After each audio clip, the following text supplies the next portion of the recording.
लौह पुरुष सरदार वल्लभ भाई पटेल की जयंती पर पटना में पटेल गोलंबर चितकोहरा पुल के समीप राजकीय समारोह का आयोजन किया गया, जिसमें राज्यपाल, सीएम, डिप्टी सीएम समेत कई दिग्गज नेता शामिल हुए।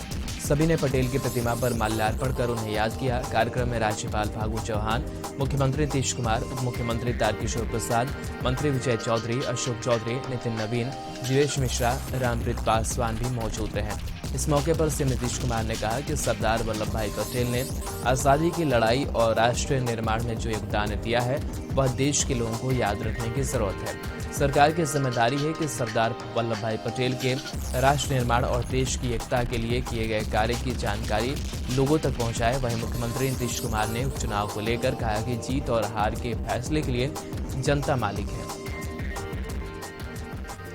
बिहार और बेगूसराय जिले का लाल आर्मी का लेफ्टिनेंट ऋषि रंजन सिंह जम्मू कश्मीर के नौशेरा सेक्टर में लैंडमाइन विस्फोट में शहीद हो गए। बेगूसराय शहर के वार्ड 16 पिपरा के रहने वाले राजीव रंजन सिंह के इकलौते पुत्र लेफ्टिनेंट ऋषि कुमार शहीद हो गए। घटना की पुष्टि शनिवार की शाम 6 बजे सेना ने घर के सदस्य को फोन कर दी। खबर सुनते ही पूरे गांव में कोहराम मच गया। लेफ्टिनेंट ऋषि की मां का रो रो कर बुरा हाल है। अभी 6 महीने पहले ही ऋषि ने सेना की नौकरी ज्वाइन की थी और 1 महीने पहले ही जम्मू कश्मीर में पोस्टिंग हुई थी। शहीद की 2 बहनें भी हैं। शहीद की बड़ी बहन और बहनोई भी सेना में हैं। शहीद लेफ्टिनेंट ऋषि की छोटी बहन की शादी 29 नवंबर को तय थी और ऋषि 22 नवंबर को छुट्टी में घर आने वाला था। मामा सुदर्शन सिंह ने बताया कि सेना मुख्यालय से घर में फोन कर ऋषि के शहीद होने की जानकारी दी गई और 2 भाइयों के परिवार में घर का इकलौता चिराग ऋषि था। उसके जाने से घर वाले काफी दुखी हैं, लेकिन गर्व भी है कि देश की रक्षा में ऋषि की शहादत हुई है। छपरा में अहले सड़क किनारे टहल रहे पिता पुत्र को यात्रियों से भरी बस ने टक्कर मार दी, जिसमें पिता की मौके पर ही मौत हो गई, जबकि पुत्र को अस्पताल में भर्ती कराया गया है। घटना मढ़ौरा थाना क्षेत्र के मिर्जापुर बाजार की है। बताया जा रहा है कि मिर्जापुर गांव निवासी देवानंद साहब ने पुत्र अनिल के साथ बाजार पर चाय पीने के लिए आए थे। चाय पीकर जा रहे थे। इसी क्रम में मढ़ौरा से छपरा जा रही बस ने उन्हें रौंद दिया, जिसमें पिता देवानंद ने मौके पर ही दम तोड़ दिया, जबकि घायल अनिल को निजी अस्पताल में भर्ती कराया गया है। घटना को अंजाम देकर ड्राइवर बस को छोड़ फरार हो गया। इधर आक्रोशित ग्रामीणों ने बस में हल्की तोड़फोड़ करते हुए मढ़ौरा छपरा मुख्य मार्ग को मिर्जापुर बाजार पर जाम कर दिया। उपचुनाव को लेकर मुख्यमंत्री से जब सवाल पूछा गया तो उन्होंने कुछ भी बोलने से इनकार कर दिया। हालांकि उन्होंने इतना जरूर कहा कि चुनाव परिणाम के लिए जनता ही मालिक है।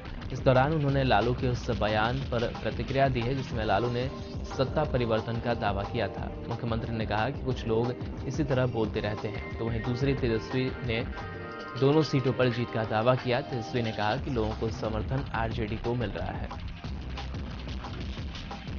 बिहार विधानसभा उपचुनाव के बाद जीत के दावों का दौर जारी है। एक तरफ जहां एनडीए के दिग्गज नेता जीत का दावा कर रहे हैं, तो दूसरी तरफ आरजेडी और कांग्रेस के लोग जीत का दम भर रहे हैं। बिहार सरकार के मंत्री नितिन नवीन ने कहा कि दोनों सीट पर एनडीए उम्मीदवार की जीत हो रही है और यह बात विपक्ष के लोग भी मानने लगे हैं। भले ही सार्वजनिक रूप से वह इस बात को ना माने, मगर सच्चाई उन्हें पता चल चुकी है। सरकार बनाने का सपना जो विपक्ष देख रही है, वह दिन में सपने देखने जैसा है जो कभी पूरा नहीं होता है। दिल्ली स्थित बिहार निवास में बिहार के राजस्व एवं भूमि सुधार विभाग द्वारा 2 दिवसीय जमीनी बातें कार्यक्रम का आयोजन किया गया। नई दिल्ली के चाणक्यपुर स्थित बिहार निवास में आयोजित 2 दिवसीय कार्यक्रम का उद्घाटन राजस्व एवं भूमि सुधार विभाग के मंत्री रामसूरत राय ने किया। कार्यक्रम में विभाग के अपर मुख्य सचिव विवेक कुमार सिंह, भारत सरकार के कार्मिक मंत्रालय में संयुक्त सचिव राहुल सिंह, नई दिल्ली में स्थानीय आयुक्त पलका सहनी और भू अभिलेख एवं परिमाप निदेशक जय सिंह के अलावा राजस्व एवं भूमि सुधार विभाग के सभी वरीय अधिकारी मौजूद थे। इस कार्यक्रम के जरिए बिहार सरकार दिल्ली में रह रहे बिहार के लोगों को जमीन विवाद से निजात दिलाने के लिए 2 दिवसीय कार्यशाला का आयोजन किया। भारत में श्वेत क्रांति के जनक डॉक्टर वर्गीज कुरियन शुभ शताब्दी वर्ष समारोह मनाया जा रहा है। इस उपलक्ष्य में पटना के रेड क्रॉस हॉस्पिटल के पास जागरूकता साइकिल रैली निकाली गई। श्वेत क्रांति के जनक डॉक्टर वर्गीज कुरियन के द्वारा देश में दूध उत्पादन को लेकर जो कार्य किया गया, इस जागरूकता साइकिल रैली में लोगों के बीच जानकारी बांटी गई। स्कूली बच्चों ने इस साइकिल रैली में हिस्सा लिया और सड़कों पर साइकिल चलाकर लोगों के बीच संदेश वाटर कार्यक्रम का आयोजन पटना में दूध उत्पादन कंपनी अमूल के द्वारा आयोजित किया गया था। कार्यक्रम में मुख्य अतिथि के रूप में बिहार सरकार के पथ निर्माण मंत्री नितिन नवीन एवं रेड क्रॉस सोसाइटी के चेयरमैन मौजूद रहे।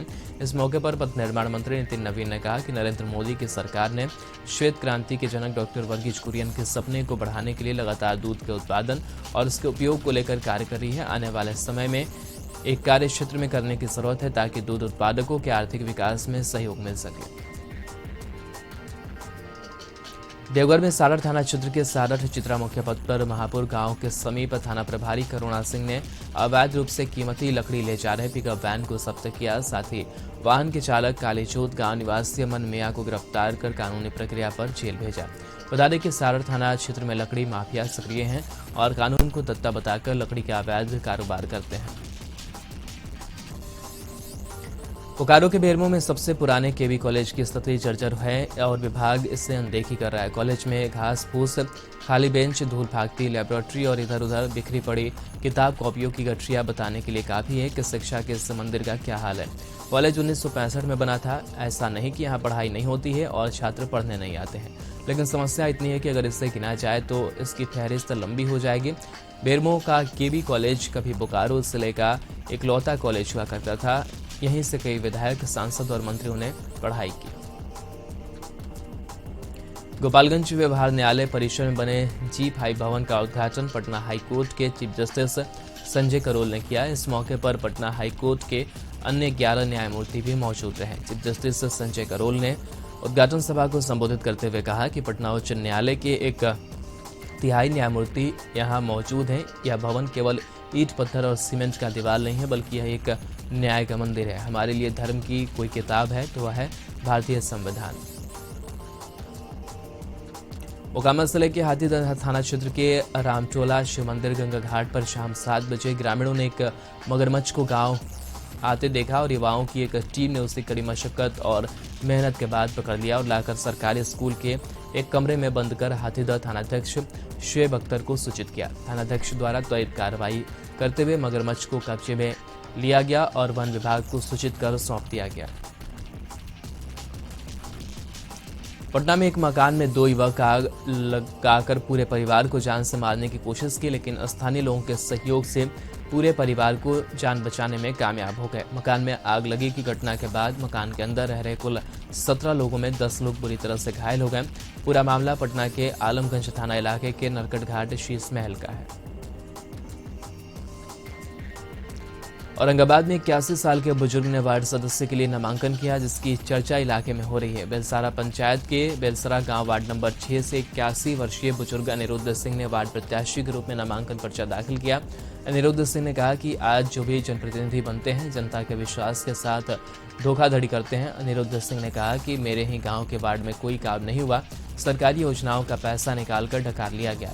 ऐसे में जिम्मेदारी ली है कि अपने वार्ड में विकास का सही मतलब क्या है यह लोगों को बताएं और सही काम करके दिखाएं। वार्ड प्रत्याशी के साथ न्याय ग्रामीण समर्थक ने कहा कि वार्ड में विकास का कार्य नहीं होने के कारण अनिरुद्ध सिंह चुनावी मैदान में उतरे हैं।